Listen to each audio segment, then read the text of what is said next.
द्राक्षाची फेरी मारत असताना द्राक्षातले माझे काय मित्रपरिवार किंवा नातेवाईक सर्वांना घेऊन मी द्राक्षाची आज एक सफर घेतली आणि द्राक्षाबद्दल जो खाण्यामध्ये गैरसमज आहे त्याच्याबद्दल मी आज दोन गोष्टी बोलतोय.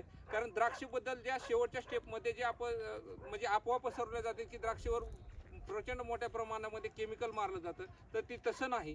तर द्राक्षावरती जो पांढरा थर आहे तो पुसणारा आणि मेणासारखा जो थर आहे त्याला ब्लूम असं म्हटलं जातं.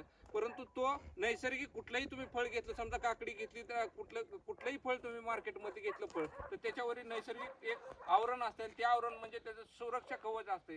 त्याच्यामुळं सनबर्निंगचा प्रॉब्लेम कमी होतो किंवा फळाला जी बाकीचे जी गोष्टी आहेत त्या निसर्गापासून थोडंसं वाचवायचं काम ती करतं. आणि त्या ब्लूम पुसलं तरी असं सहजासहजी बोटानं जातं.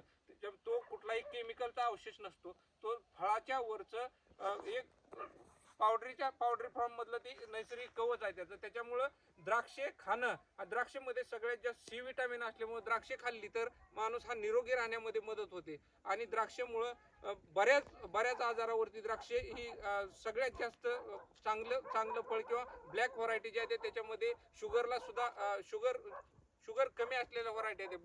ब्लॅक व्हरायट्यामध्ये बियाच्या जे व्हरायटी आहेत त्याच्यामध्ये आयुर्वेदामध्ये त्याला प्रचंड मोठी अशी मागणी आहे. त्याच्यामुळं मी आज या भेटी दरम्यान सर्व शेतकरी किंवा माझे मित्र कंपनींनी एक गोष्ट आज त्यांना समजून दिली आणि माझ्या सोशल मीडियाच्या ह्याच्यावरून पण माझं सांगण्याचं काम आहे की द्राक्षे ही शेवटच्या टप्प्यामध्ये स्प्रे बंद असणार. त्याच्यामुळं बाबा द्राक्षे खाणं ही प्रचंड चांगलं राहील.